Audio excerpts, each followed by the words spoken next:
Good evening, everyone. Thank you for joining us this evening and for your interest in Belton ISD.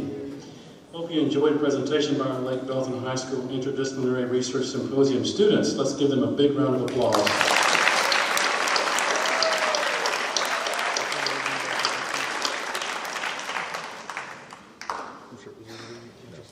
The time is 6:18 p.m.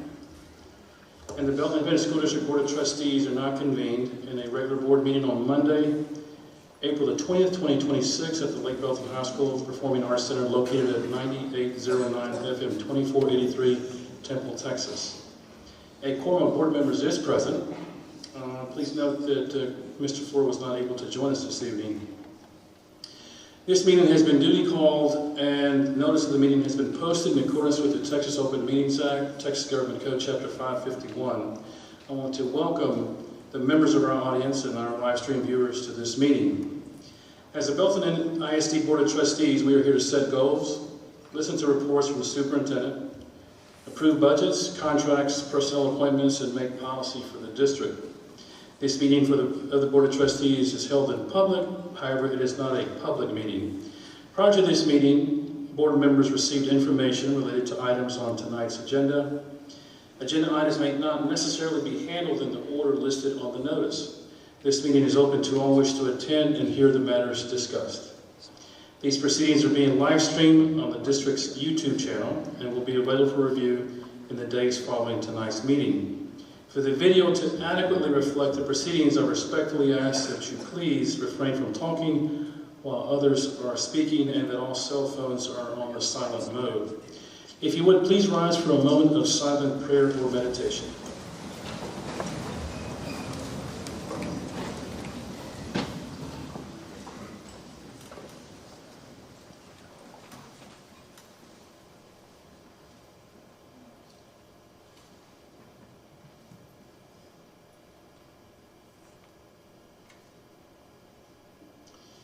Would please remain standing as our students from Sparta Elementary lead us in the Pledge of Allegiance and honors to the Texas flag.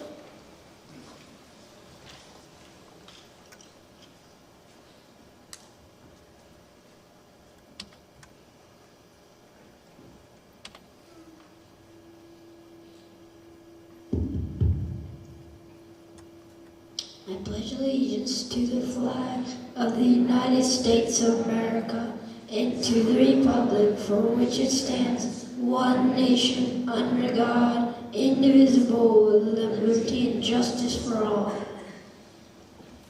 Honor the Texas flag. I pledge allegiance to the Texas, one state, under God, one and indivisible. Please be seated.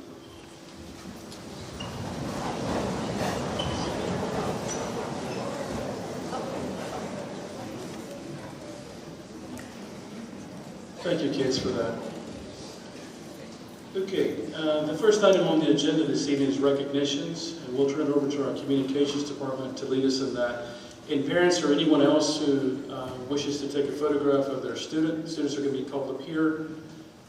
Feel free to take pictures as much as you want. Thank you.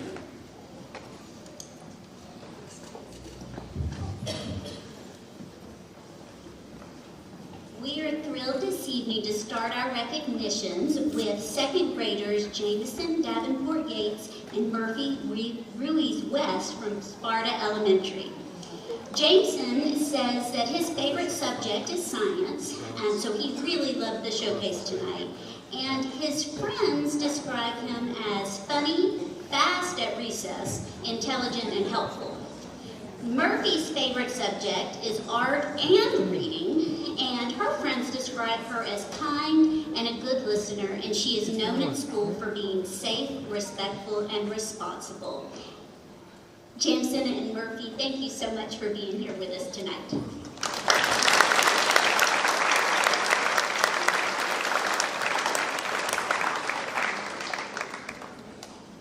And next, we're going to recognize our students who participated in our LBHS Interdisciplinary Research Symposium this evening. As you see, or as you saw tonight, these professional presentations that our students worked on from courses such as AP Biology, AP Environmental Science, Farm Tech. They demonstrated critical thinking, collaboration, real-world problem solving, all while exploring future pathways in science and healthcare. And thank you to their teacher, Ms. Soto.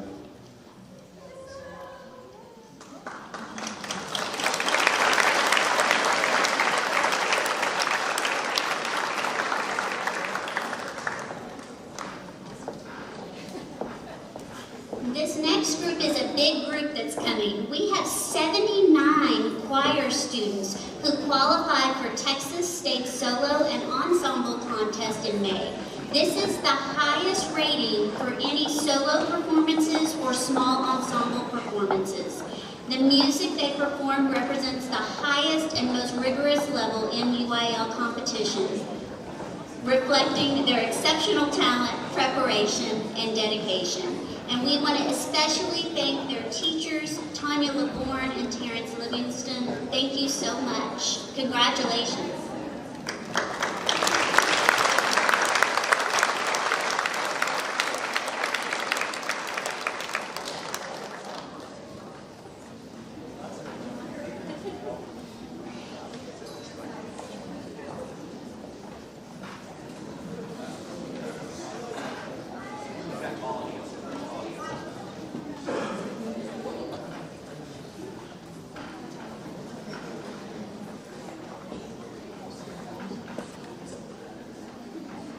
It's a good problem to have when you need a bigger stage.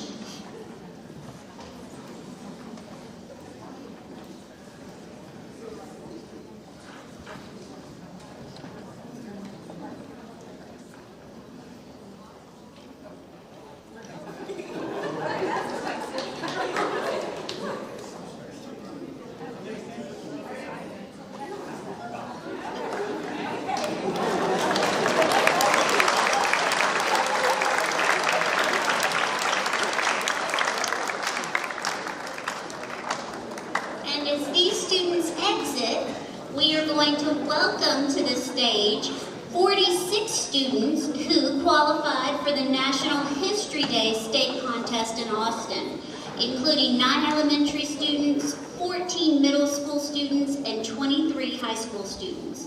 National History Day represents a year-long research journey in which our students conduct intensive primary source research, develop original theses, and defend their work before panels of experts and judges. Students who advance to state are among the top 1% of young historians in Texas, an accomplishment that reflects exceptional scholarship, critical thinking, and presentation skills. These students are supported by their sponsors, Ms. Babel, Ms. Capron, Mr. Klubine, Mr. Russo, Mr. Lindley, Mr. Jackson, Ms. Boga, Ms. Hosch, and Ms. Hawson.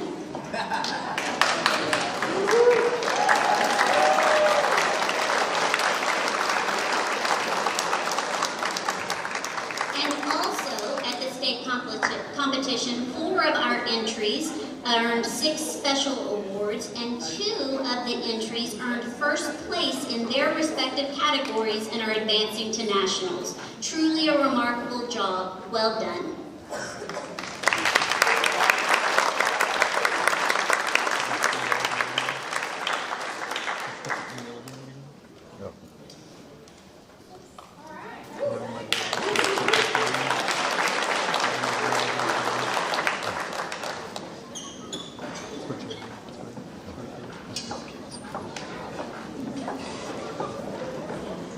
And as these students exit, we are going to welcome to the stage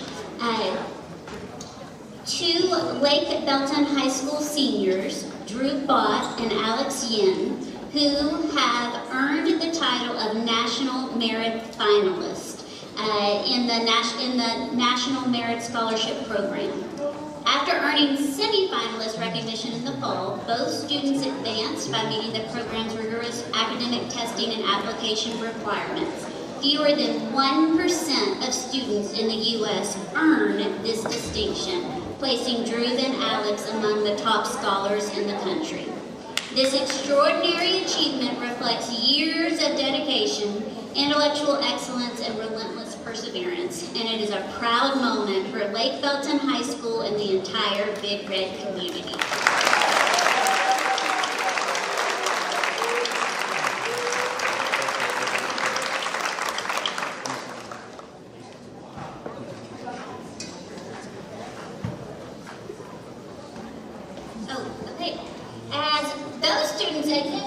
Stage left, we have 60 students who qualified for Skills USA in our District 10 state competition across multiple career pathways. Skills USA supports students in trade, technical, and skilled service programs by developing leadership, workplace readiness, and advanced technical skills. Through competitions in architecture and construction, hospitality and tourism, health science, arts and AV technology, transportation, and law and public service, these students demonstrate the real-world knowledge and career preparation needed for high-demand industries. We also want to thank their teachers, Michael Carrillo, Mackenzie Panaccio, Corey Lynn Upton, Alyssa Vargas, Brittany Truitt, Brent Sharp, and Willie Ward. And in this group, we also have several national qualifiers who will be continuing competition in June. Congratulations.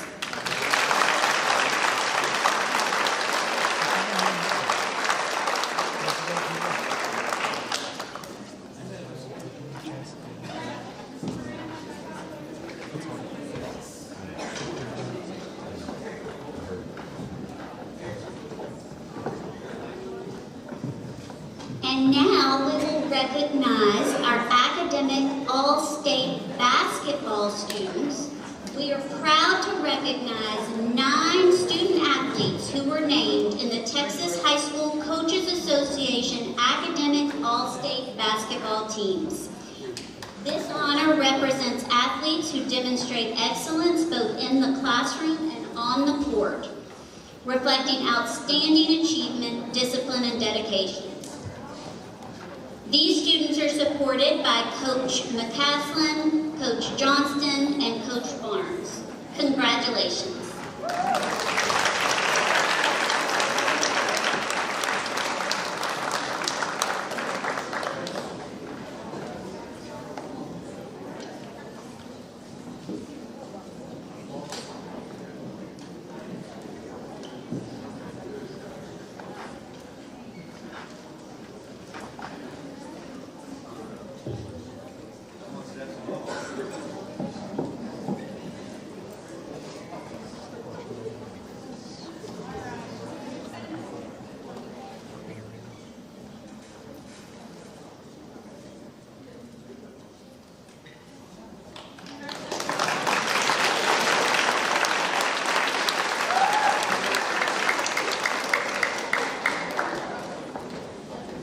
And now we'll recognize our academic all-staters in powerlifting.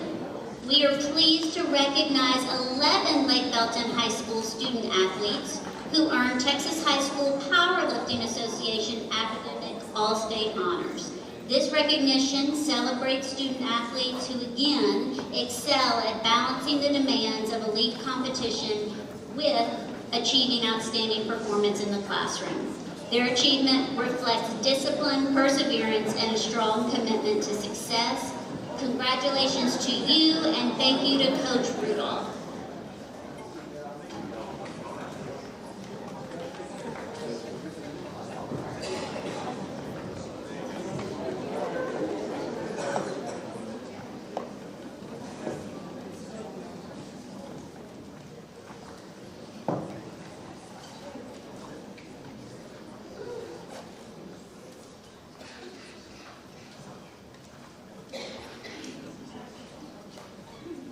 Congratulations.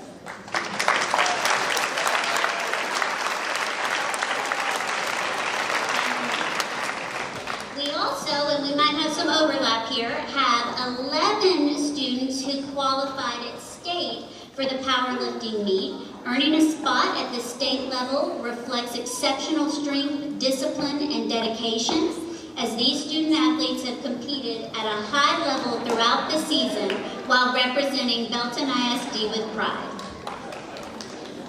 We want to thank their coaches, Coach Campbell, Coach Gray, and Coach Rudolph. Congratulations.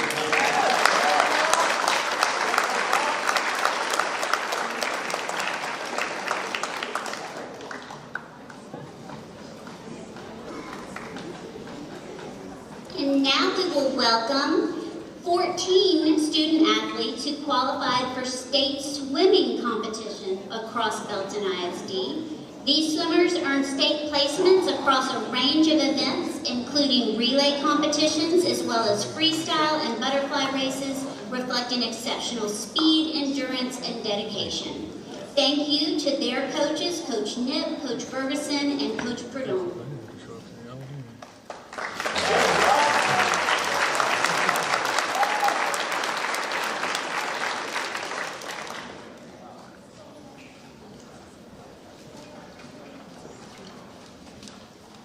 And we have 2 Belton High School wrestlers who qualified for state. We have Melissa Farmer, who earned 5th place, becoming the first student athlete in program history to medal at state. And we have Jacob Urin, who also advanced as a state qualifier, contributing to a season that produced a school record of 15 regional qualifiers. And they are supported by their coach, Newcomer. Congratulations.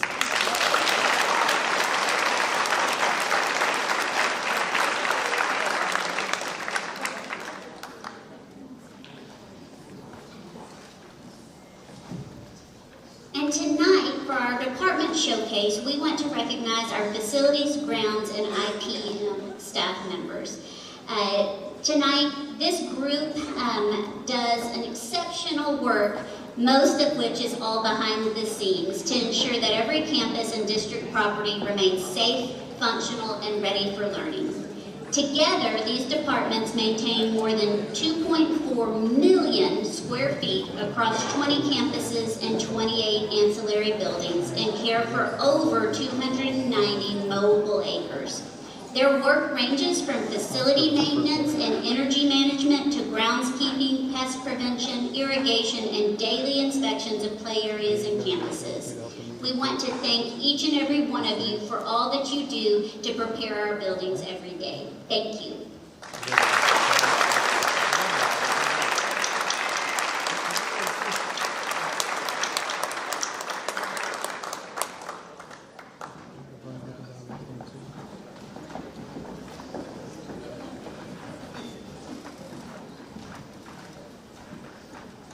And next, we'll recognize our community partner, our Fort Hood School Liaison Officers. April is the month of the military child, and we cannot think of better people to recognize than those who serve through our Child and Youth Services as valued community partners supporting Belton ISD's military-connected students and families.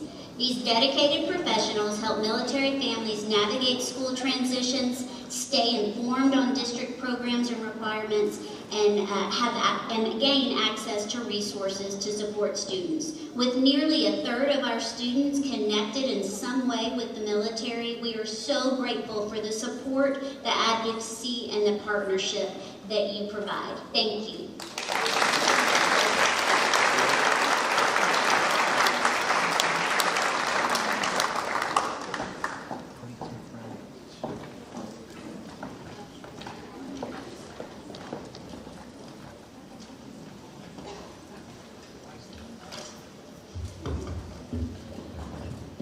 I just have to tell you, so some of our students went to History Fair and are going on to Nationals, National History Day, shared some of their documentaries, and a couple of them know the story, but I've been sharing it with my adult children because I've been so blown away at the maturity, the selection of music, images, videos has been incredible. And so I just want to say, great job. We have so many students in this auditorium tonight that are going on to nationals. We've had some competing at Worlds. In fact, we have some students at Worlds tonight and throughout this week. And so all of that happens because we have amazing parents that support their students, and we have incredible educators that make these opportunities possible.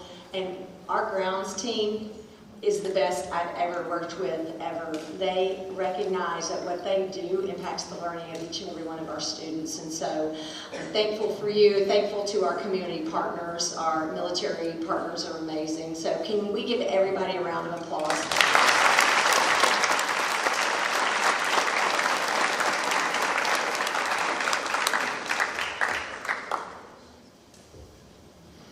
Well, we've got a really exciting meeting tonight, so if you want to stay, you can stay, or if you would like to leave, you've got some time to do that right now.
Reports.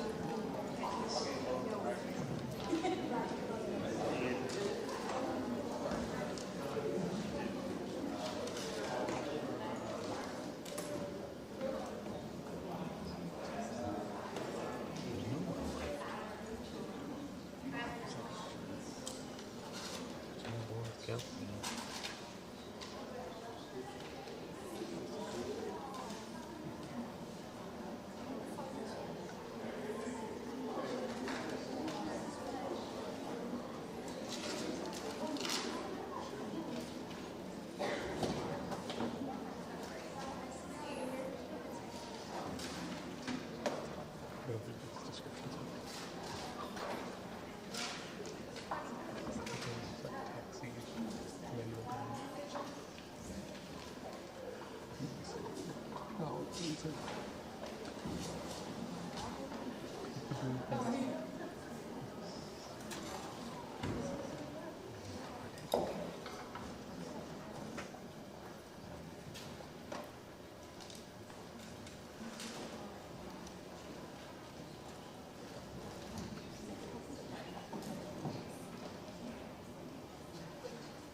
Next item on the agenda is public comment.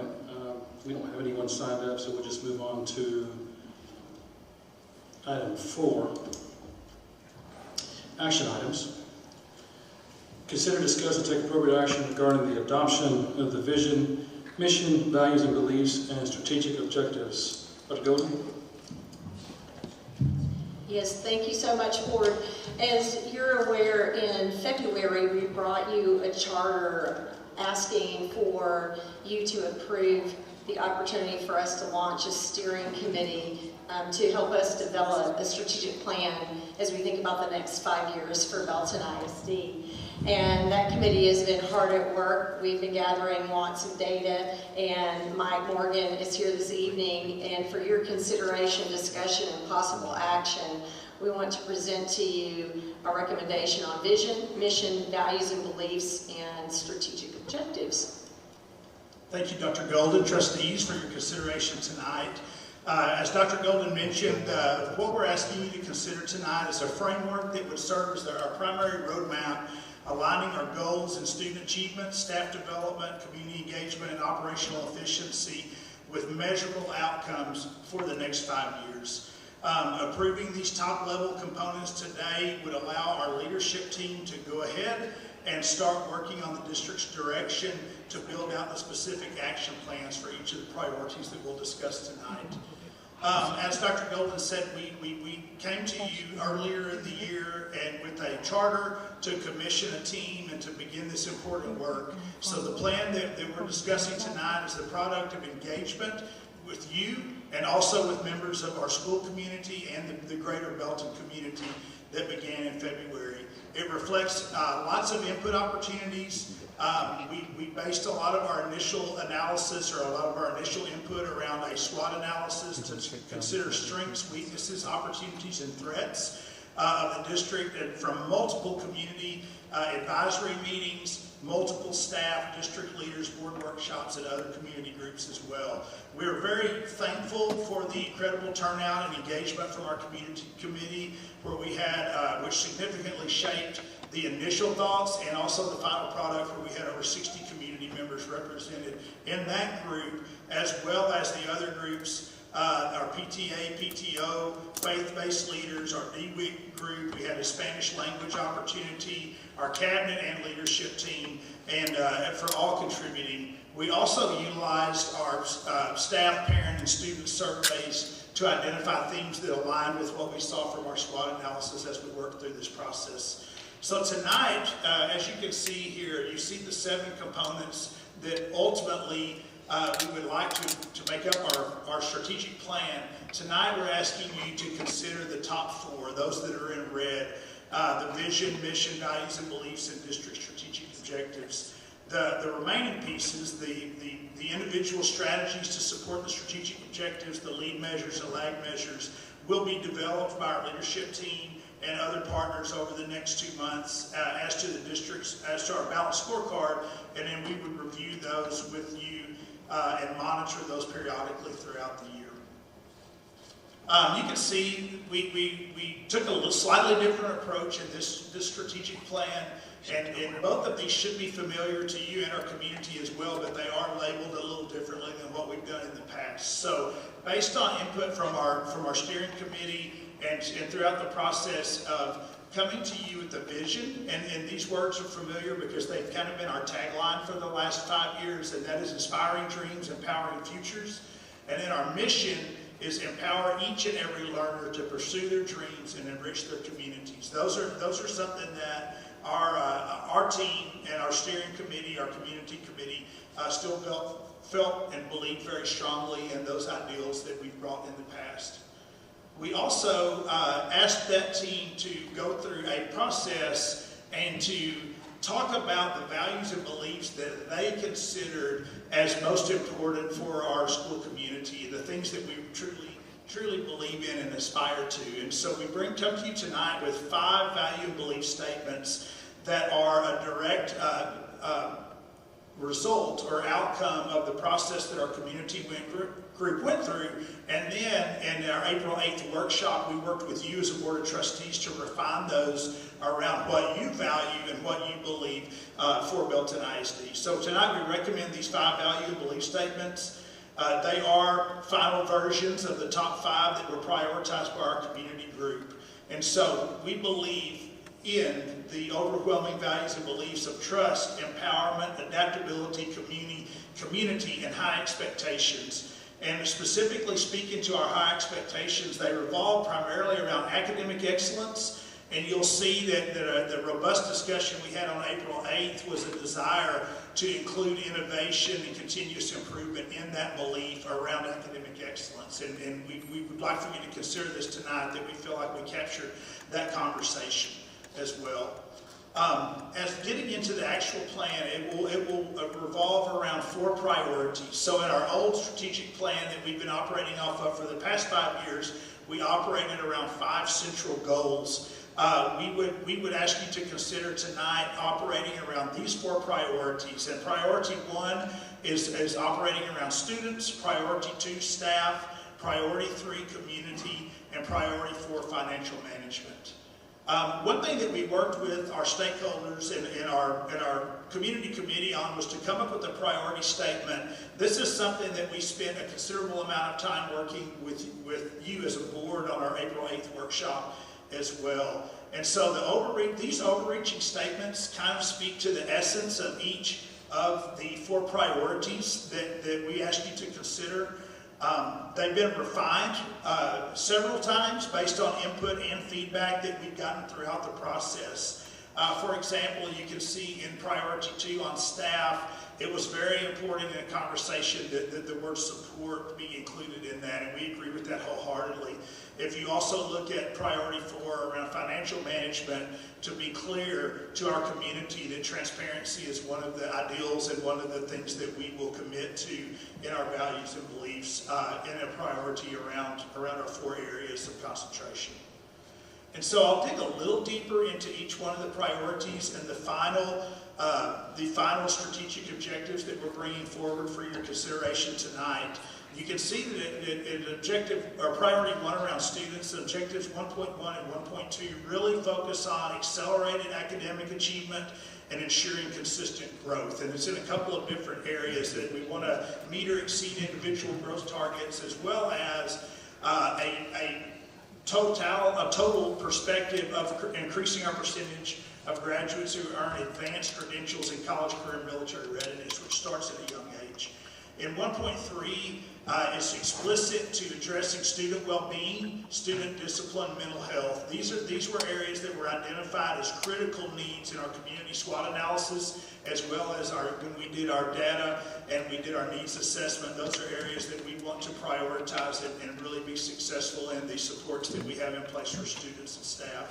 And then for objective 1.4, it's around this world of balancing digital integration. It's balancing hands-on learning and monitoring screen time while at the same time preparing students with emerging technologies and real-world applications that will benefit them after school. For priority 2 on staff, for objective 2.1, we really want to work out a 5-year plan of strategies to strengthen our recruitment and hiring pipelines. We want to attract high-quality candidates and we want to keep them here, which leads us into priority 2.2, which was around retention, that we want to have processes and systems in place that focus on employee well-being, employee satisfaction, but we also foster a supportive environment so that we retain employees once we hire them.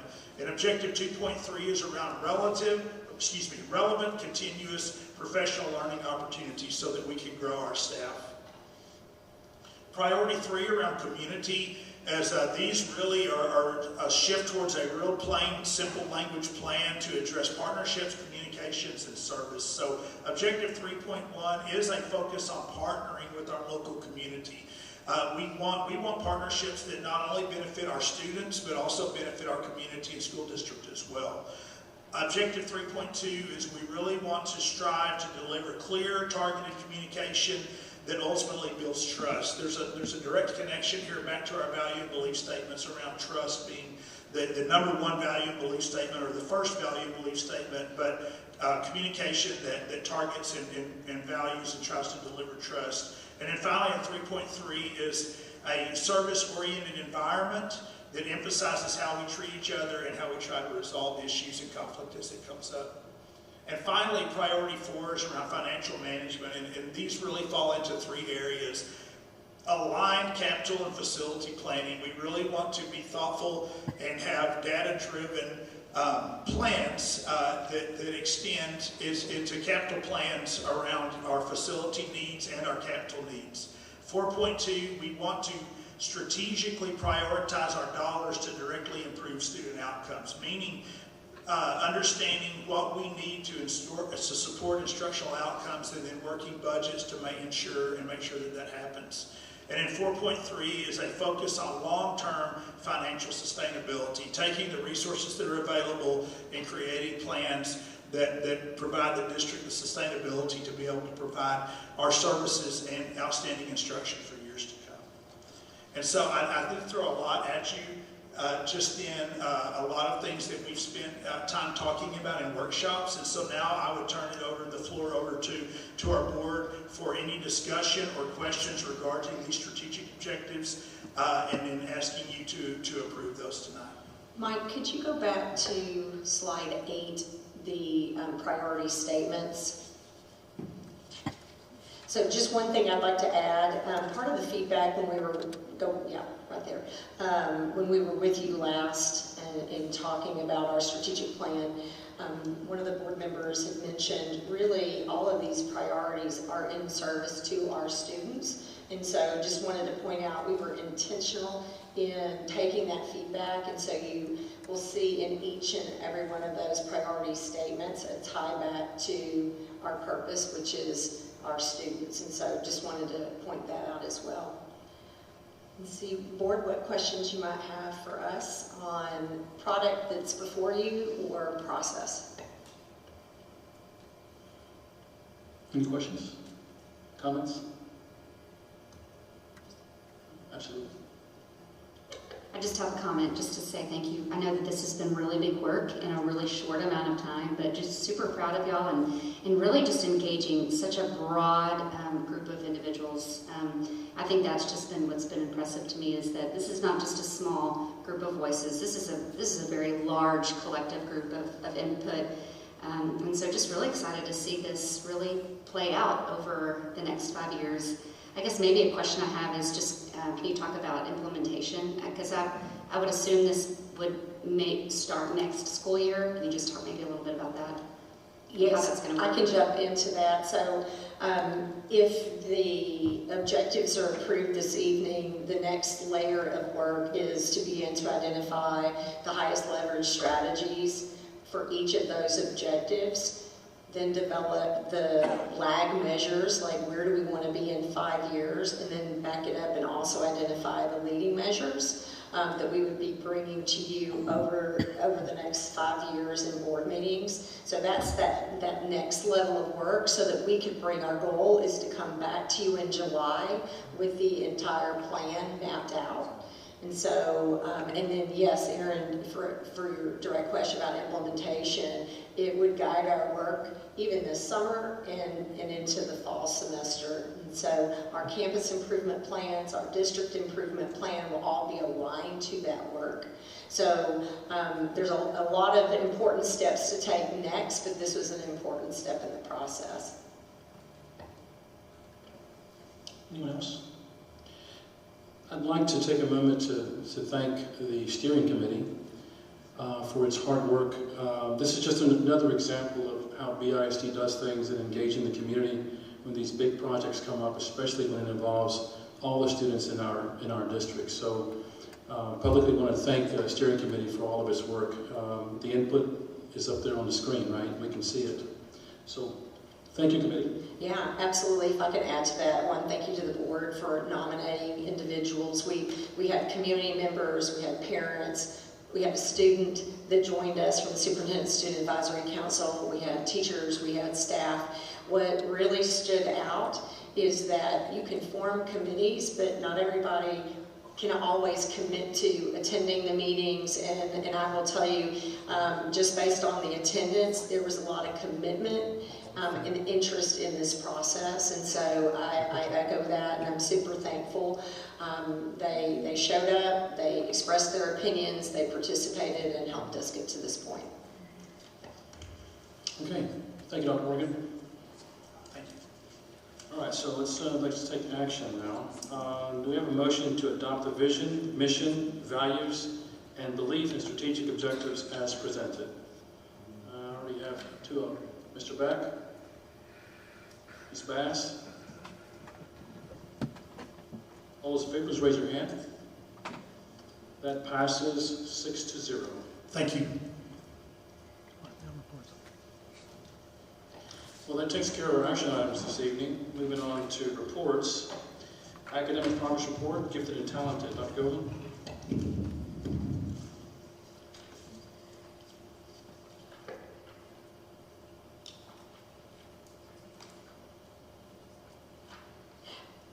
Apologize. Yes, One, as you can see, Gabby Nino, our Assistant Superintendent for Teaching and Learning, has come to the podium. So annually, we are required to come to the board and provide a presentation surrounding GT services in the district. Just as a reminder to the board, approximately, I'm looking at Deanna, 2, maybe 3 years ago, with your support, we were able to identify a priority around this work, and so incredibly proud of Deanna's work and Gabby's work in really studying our GT services and what we could do to improve those services. And so Gabby's going to give you an update. Absolutely. I do want to echo, Deanna Lovesmith, Dr. Lovesmith has done an incredible amount of work in this area and has really helped us grow systems and processes to ensure that we have exceptional GT services for students in our district. Beyond an annual report that's required, I get to share some highlights and evidence of progress, as well as some continued focus area needs for us that will support the needed strategic decision that you all made to support our work specifically in gifted services. Let's start by just looking at 5-year enrollment trends. The top red line is our student enrollment in Belton ISD, and the black line at the bottom just shows you by the numbers and percentage the number of students who are meeting eligibility as in need of services for being gifted and talented in our district. So if you look at 23-24 until now, that's when you start to see an increase in the number of students who are being identified. Simultaneously, that is when Deanna stepped into this role directly supporting gifted and talented students.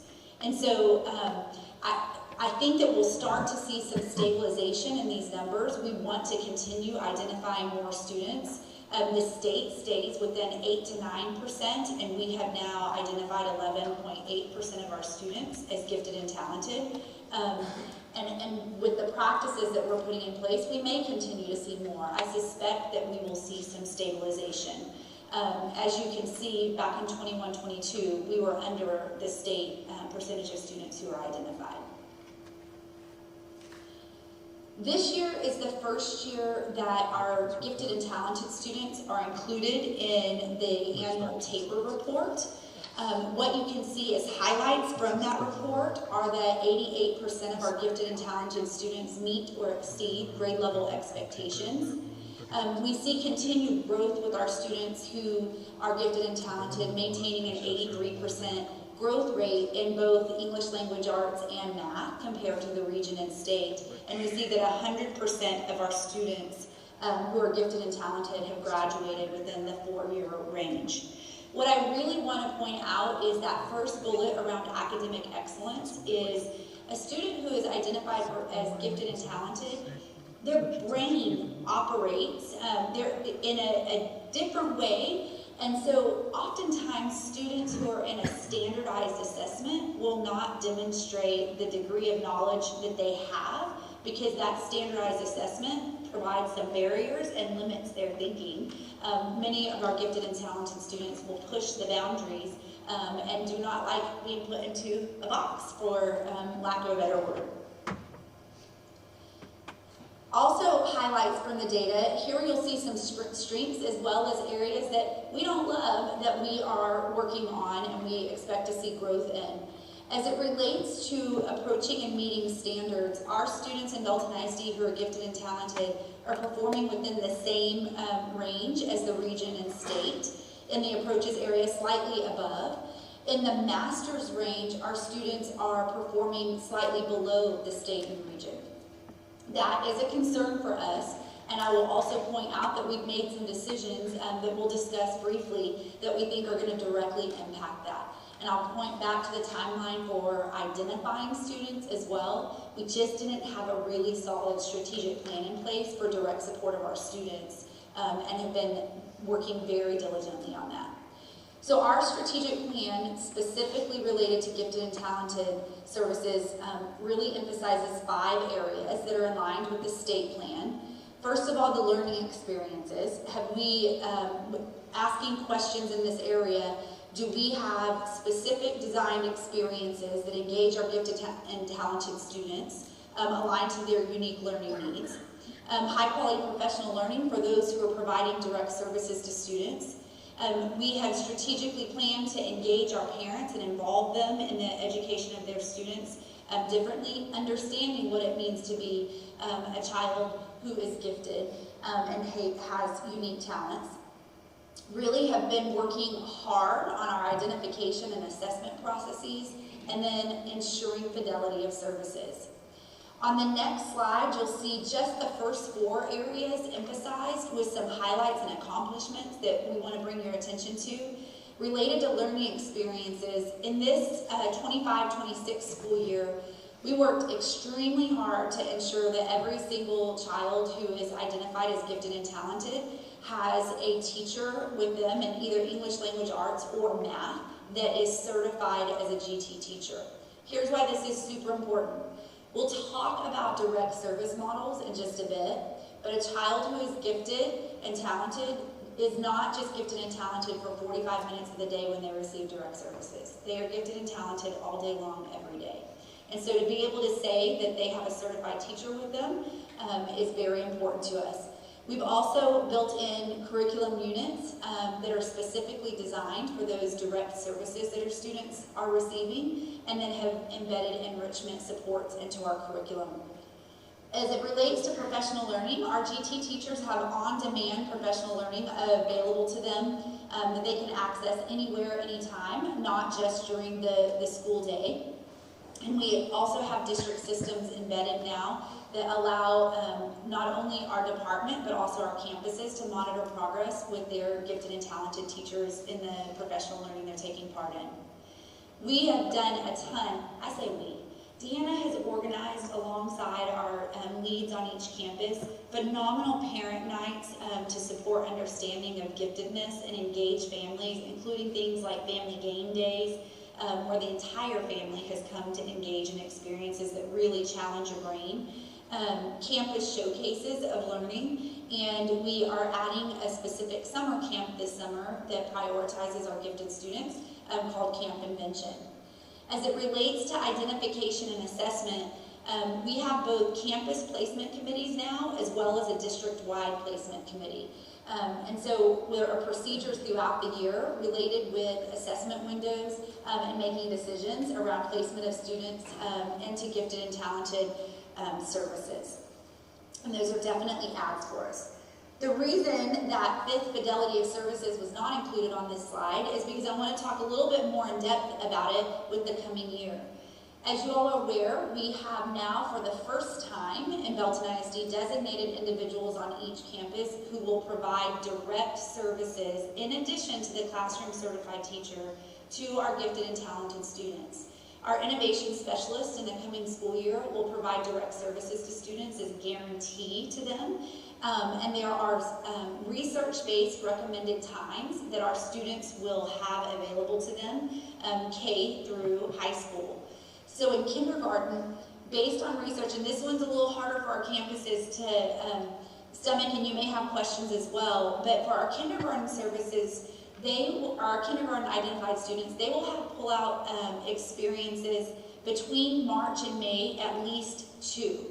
It sounds like that's all, that's the questions that we've gotten. That is not all, because we have our innovation specialists on campus. They'll be consulting with our teachers and working in the identification process and providing experiences to all students that will support us in identifying students and ensuring experiences are available to all. But this is absolutely a research-based practice nationally for students. In 1st and 2nd grade, they will experience at least 4 pull-out experiences, 2 in the spring, and 2 in the fall and 2 in the spring. And then our students will be clustered in classrooms with a certified gifted and talented teacher. And so you do start to identify students who are coming to us in kindergarten, and then beginning in 1st grade, you can really cluster them to ensure they're having those grouped experiences. 3rd through 5th grade will have 2 times a week pull-out services between 45 and 60 minutes guaranteed to them as a part of their master schedule and instructional experience. They too will be clustered with GT students in their English language arts and math classrooms.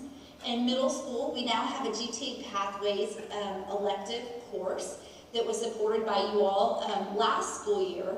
And then we also have strengthened our advising for students to ensure that we have our gifted and talented students, as well as others, accessing advanced coursework in all subject areas. And then in high school, we added 3 years ago AP Seminar and AP Research. These are specifically recommended for our students. They really align to the experiences that we offer even in our elementary grades. They're based in research in areas of topic and interest for individual students. And then of course our advanced coursework in all other subject areas.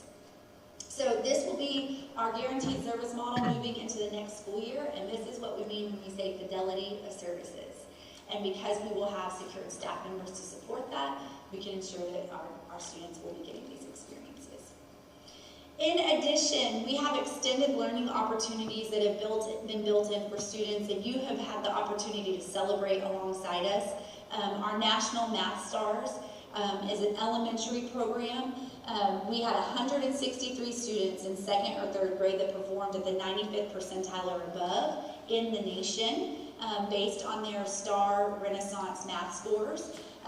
You all celebrated a few of our students that have a significant amount of financial investment in them and college advising beginning in elementary school all the way through their graduation and beyond.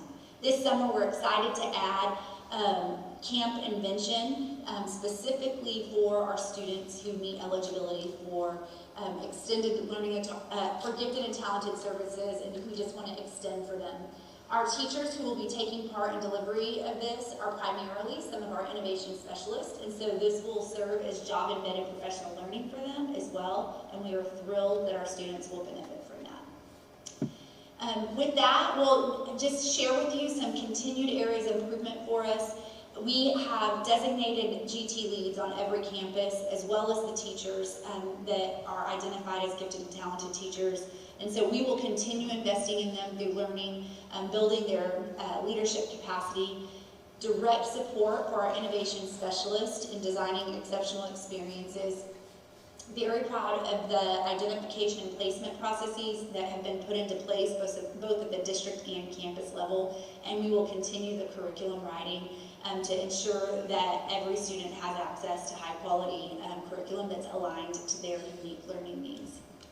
And with that, I just want to turn to discussion with a few pictures and highlights on the screen to support that discussion. What you see here are some images of the parent engagement experiences that we've had where families have come together and learned about giftedness and also engaged in activities to support that giftedness. You see images of our campus showcase and some family game days. I will tell you, just as a side nugget that's not emphasized here, Dr. Golden brought up that we had, actually Dr. Morgan did, that we had bilingual family engagement in the strategic planning process. And one of the events that they highlighted that they wanted to see more of was opportunities for their students to showcase their learning, specifically one named their GT learning experiences. So with that, when I have any questions answered, I just engage in discussion. Any questions or comments from the board? I just have a comment. Thank you for all the work and Dr. Lovesmith, everything. It's always great to see the presentations, but it's better when you talk to parents and kids in person. And I've been to a few of these events and seen them over the past couple of years. And parents are just extremely engaged. Kids are excited to learn. The family game day there, I believe that was at Chisholm Trail earlier this year. And it was on a cold Saturday morning. It was really cold, and it was packed. And kids couldn't wait to get in the door to learn. And they were there for quite a long time. So it just shows the growth that's gone into this program, and just underscores what's going on in Belton ISD. So thank you. Anyone else? Yes, I wanted to ask a couple of questions on eligibility. I just jumped on the TEA page about gifted and talented. It talks about a gifted and talented student is a child or youth who performs or shows the potential for performing at a remarkably high level of accomplishment when compared to others of the same age, experience, or environment, and who, and so it has 3 different designations here, but it says exhibits high performance capability in an intellectual, creative, or artistic area. And so the intellectual, creative, or artistic possesses an unusual capacity for leadership or excels in a specific academic field. So even before I got on the school board, one of my, I guess a pain point that I had was gifted and talented, and I guess the restriction of, it seems like the only way that a child can become a gifted and talented student in our district is to pass an IQ test. And there's 1 or 2 different IQ tests are similarly related. But I felt like that doesn't represent some of those other things like the leadership or creativity or even the intellectual. A student could score in the 99th percentile of like math or English language arts. 99th percentile and would not qualify for gifted and talented, and they'll be left in the classroom and not able to participate. So I wonder, why is it that we have had that such a restrictive? I guess I'm trying to really just better understand. I mean, it even looks like we're higher than the average in the state at around 12%, where it's normally about 10. But why are we restricted with only those specific tests to get in? So I will do my best, and Dr. Lowsmith might jump in.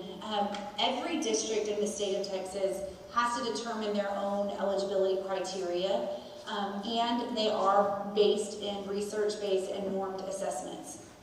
What I will say is one of our continuous areas of improvement is our identification and placement processes. And we are higher, and what I would say is that part of the reason we're higher is because we've strengthened those processes to where we may have said we were using certain assessments before, we were, but where we're getting children to the table to engage in those assessments, and we've seen a significant increase in the number of students who are eligible. As a part of continuous improvement, yes, we do have those eligibility assessments that we use. We, tell me the NAA, the Naglieri is one of our assessments, and in the last year and a half, we added looking at our STAR Renaissance growth and academic standards as well. So we do have the ability to expand our view, and then we serve the whole child. What I will say is that with the dedicated personnel on every campus, and I don't want to put everything into that, but being able to have dedicated personnel on every campus to serve our gifted and talented students and to engage in consultation with teachers on every campus, we believe that we will be able to bring that to the table in our identification processes and ask, are we using comprehensively everything that we need to identify students? So that wasn't a direct answer to your question, other than to say we have added additional measures in the last 2.5 years we have, and by having dedicated personnel, it allows us to come back to our identification methods and ask ourselves, are we identifying everybody that we need to and serving them in the way that we can?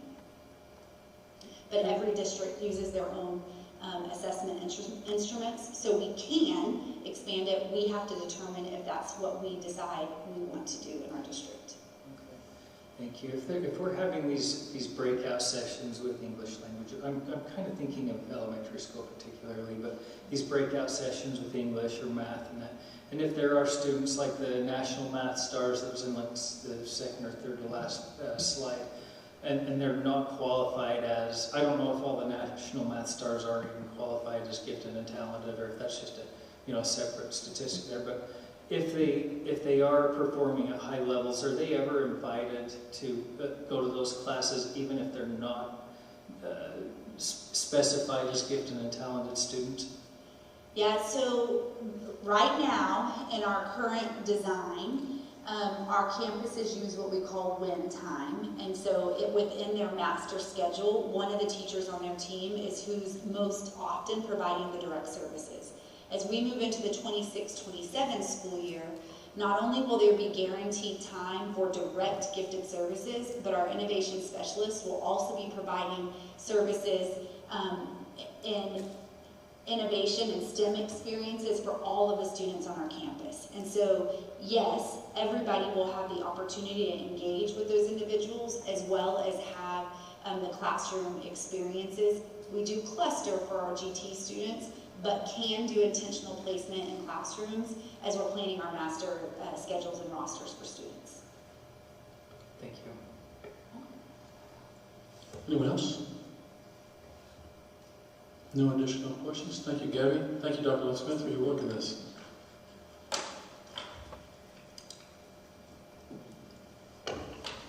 Okay, looks like I get to brag on the trustees next. Moving on to item 5B, board training credit report. Each year, school board members must complete training that is required by the State Board of Education, and the board president must publicly announce whether each board member has met their training requirements. There are 8 training areas for board member continuing education. Number 1, local district orientation.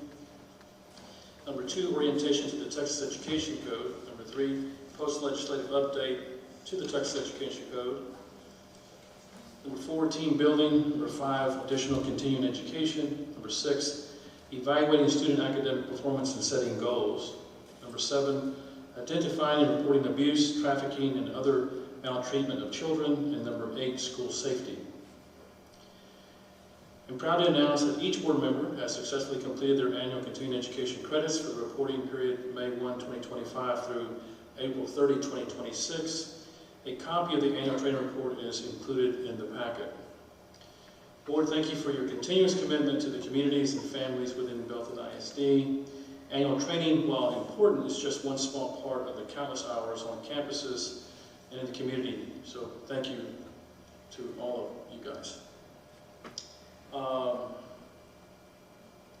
That takes us to item 5C, board committee reports. The first one is budget committee. Well, thank you. Yes, sir. Thank you. So we, in our budget committee, we received the updated on the spring 2026 demographics for the district. So showing relatively flat enrollment projected for the next year here. So we'll certainly incorporate those assumptions into the budget as we work through that. We had a very high-level discussion on virtual school and some of the economics of that, and I know that will flesh out as the administration works through it, but certainly an interesting concept that could be a net revenue generator for the district. We discussed the revenue bond. If you recall, we did the reimbursement resolution about a year back, I guess, a little less than a year back, to cover some of the athletic field improvements. I think right now, the direction is kind of holding, waiting and seeing. We do have another 18 months after the improvements are actually made to make the decision to whether to finance that through revenue bond or not. So it's not super urgent, and the market's kind of weird right now. So we'll wait and see on that, but certainly will be something that we bring back to the board. And then we certainly began the conversation on potential stadium naming rights as an additional revenue source to fund stadium upgrades. Thank you for that report. Anyone have any questions for Mr. Bozon? No? All right. Well, let's go down to the facilities committee. I guess it would be Jeff or Rucker. Jeff? Well, that budget committee pretty much was 99% of what we just covered in our facilities committee as well. I'd like to thank admin for not making us sit through an hour-long demographics presentation that I've sat through many years. So thank y'all for that. I think the only other thing that came across facilities, I mean, literally it was the exact same meeting. I think that they just hit, record and play over. Talked about some of the things that are in the consent agenda here as far as improvements going to buildings, things that are going to be taking place, time frames, some of the issues that we're trying to figure out. The switchgear at Belton ISD, not as easy as you'd think, because when they pull it to change it, it's going to take 4 or 5 days.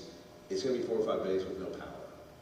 And, I don't know if you've ever been up there during the summer. The school's not empty during the summer. We talked about Christmas. Well, if we have a freeze, I think we don't want to live through that again with busted water pipes and no power. So just trying to work through how are we going to have an entire high school down for 4 to 5 days and then switch it out. But beyond that, Rucker, did I leave anything else out? Sounds good. Okay. All right, any questions for for Jeff of record. All right, let's go on to Superintendent's report, Dr. Gold. Yes, thank you, Board. I just want to hit some highlights since the last time we met. I'm going to kick this off. This image is from our recent Special Olympics track event that we held at Belton High School. These are our Delta students, and so they made delicious and seriously delicious lemonade and cookies, and were able to set up shop and sell those goods for participants at the Special Olympics event. So it was just incredible to see them there and showing off their talents and their hard work.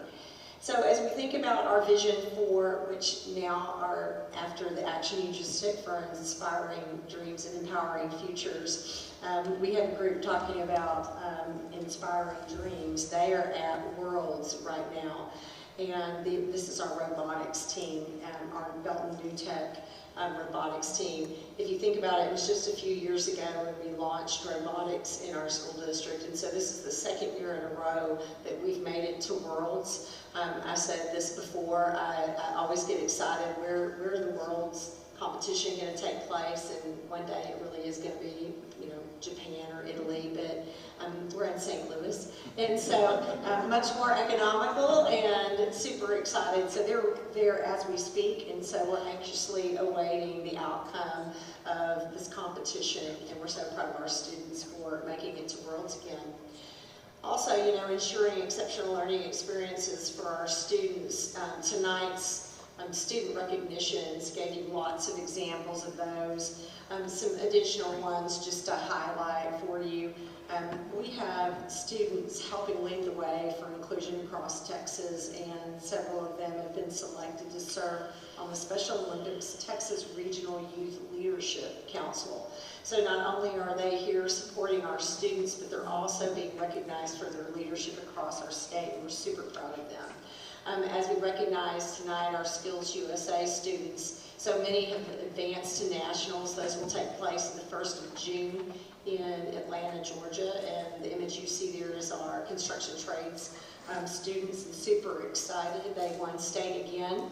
They've won that many times, and they have their eye on the national championship, and I'm incredibly impressed with the build was really hard at this year's state competition. No student group actually finished, but our students got further than any other student, and they did an exceptional job, and so we're incredibly proud of them.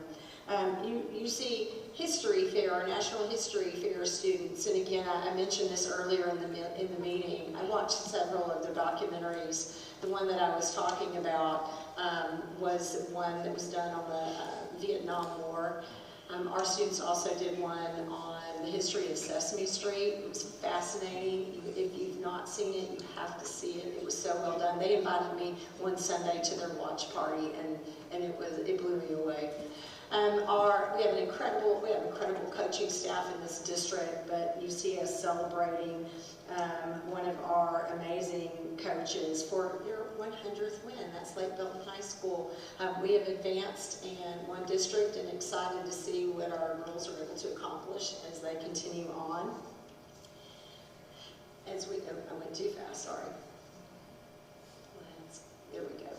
So also part of the culture of this district is really valuing giving back to our community, and then supporting our students no matter what department that you're in. And so a couple of things to highlight here.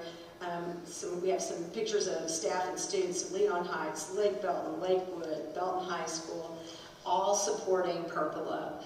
There, as y'all know, we've had a significant increase in military-connected students in our district, and with the leadership of Dr. Spearman and our campus principals, we have upped our game in Belton ISD in supporting military-connected students. We've added additional Purple Star designated campuses, and I am excited that we're not going to stop till 100% of our campuses are Purple Star designated. And then, of course, you got to recognize our amazing grounds team. This was a luncheon we had for them. They did amazing work in our ice storm. what it took to clear our sidewalks in our areas was incredible, and we certainly had great support from the cities, but this group of men and women did an amazing job, and thank y'all for celebrating them tonight. And then finally, just wanted to highlight, it's kindergarten roundup time, so May 4th, we're doing a big kindergarten roundup. Thanks to Dr. Spearman and Denise Sharp and our campus principals, they've come together to really look at, we can do a better job of communicating kindergarten registration and really being able to highlight the incredible kindergarten programs across our district. Our campus principals and their teams have created some really great marketing to really help people see what's really happening in kindergarten classes across this district. So really excited about the increased effort to get the word out about high quality kindergarten experiences in Belton ISD. And that is just an image from Belton Education Foundation's recent golf tournament. We have incredible volunteers that come together to raise money for teacher grants and student scholarships, and we're heading into student scholarship season, and so just want to thank these incredible leaders in the entire Belton Education Foundation board for everything they do behind the scenes on behalf of our teachers and students. Any questions for Dr. Golan? I heard Michael Carrillo ask you the other day when we were visiting Belton High School if you were going to Atlanta. Oh yes, our students, and they have been on a campaign to get me to Atlanta. And so I'm excited, and yes, I'm going to go see them compete. You are definitely everywhere. Okay, that would take us to item 5E, board highlights. Trustees, if anyone wants to share any prominent highlights from last month, anything? Rucker? I got to go to the end-of-year teacher recognitions for our teachers who had reached milestones and then those who are retiring. Always a special time. The district-wide tennis tournament was multiple days, and exciting to see us put on really, really well here at Lake Belton High School. But the highlight for sure for me was the crosswalk dedication for Leonard Harris at Leon Heights. It was really touching. It was really touching. Our kids have gone to that school, and I got to share at that dedication that when my wife and I were looking for a house 18 years ago, we were driving on Main Street, and he was just smiling like he always does, and just loving the world. And Mr. Harris loves those kids so much, and I think one of the cooler things, because the whole presentation was about him, but when it was over, he turned around, and there's a chain link fence separating him and the students who were there, and all he wanted to do was talk to the kids. And that's just who he is, and he's just a special person, and it's just really cool to see that monument for him too. Thank you, Rucker. Anyone else? Yeah, Eric. Okay. Got to participate, or maybe not participate. Y'all don't want me seeing me on a stage. But I got to go to South Belton. They put on a performance, Annie Jr.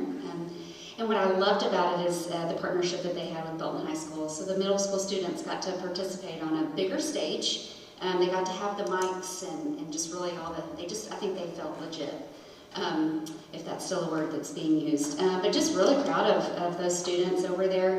And it was really touching at the end. 8th grade students got to give their final bow as being in theater in middle school, and it was very sweet, lots of tears, but just a really great performance.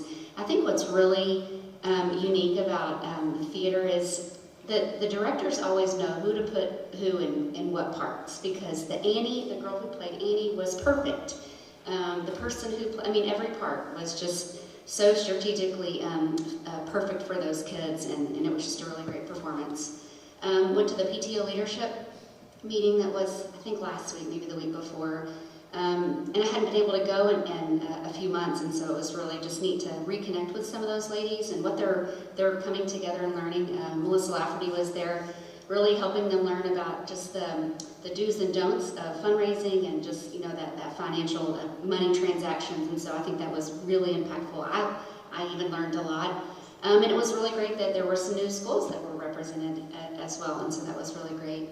And then we were actually here. I stood right over there on Saturday night because there was no room and no chair available in this room on Saturday night or Saturday afternoon. Lake Belton Silver Spurs had their spring showcase, and it was incredible.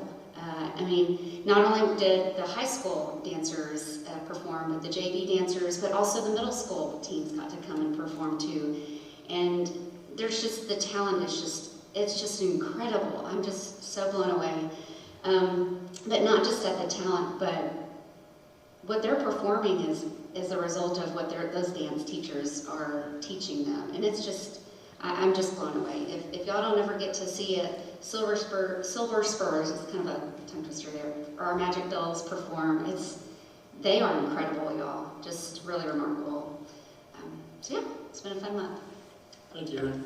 Anyone else? Well, Dr. Dolan and I went to visit a few campuses. You had to bail out on me on the last one, right? Wow. Yes, sir, I did. Yeah. But I had a good visit here at Lake Belton High School. That's always fun to go and, approach some of our staff. And the ironic thing is that when I go thank them, they thank us for being there, which is, it seems like they're more appreciative than we are, which is really nice. So it's good for us to get out to see our staff and tell them how much we appreciate them. And then Dr. Golden and I went to the T.B. Harris Alumni Association banquet last evening, which recognizes the African American students that graduate not only from the Belton schools but also from Temple and Killeen. So that was a fun experience. It was enjoyable, wasn't it? Yeah, somewhat comical. Yeah, that you were put on the spot a little bit, but I just didn't know that I was speaking. Yeah. But we did it. Yeah. And I think the students, most importantly, felt really supported. They got scholarships last night, and so it was exciting to hear where each of the students plans to head after high school. And so it was an honor. I think you were a bit surprised that they mentioned that they watched the Golden Moments. So you're reaching out all kinds of people, right? Everywhere. Yeah. Okay, so that takes us to the consent agenda. Does anyone wish to pull anything off the consent agenda for discussion? I don't see anyone say anything, so we'll move on to motion. We have a motion to approve the consent agenda as presented. Mr. Bozon? Second? Mr. Rucker? Okay, all those in favor, please raise your hand. That motion passes 6-0.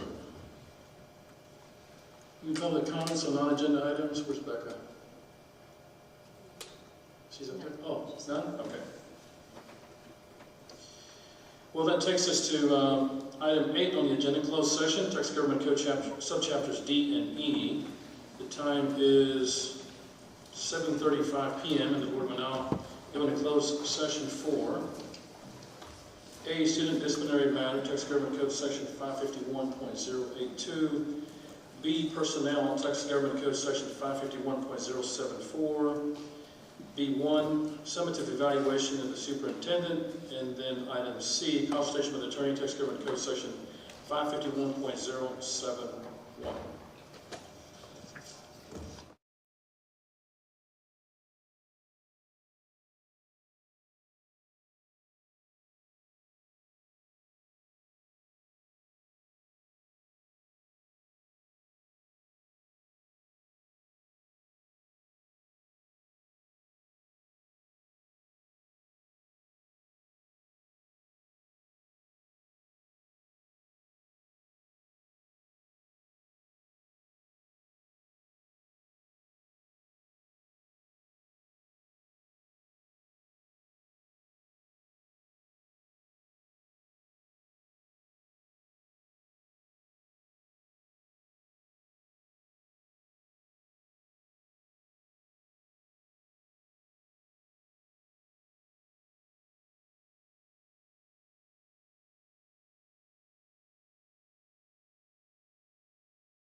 Dude, there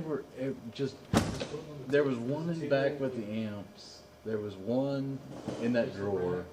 Right? Just throw them all in the, like there's a drawer in the rack back there. Just throw them. If they have questions, they can.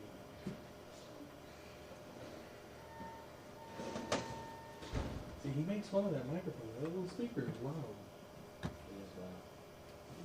The front row speaker is loud as shit.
All right. Oh, there we go. Stop. The time is 8:49 p.m. and the board will now reconvene in open session. All action items, reports, and consent items for this meeting have been addressed. There being no further business, this meeting is adjourned at 8:49 p.m.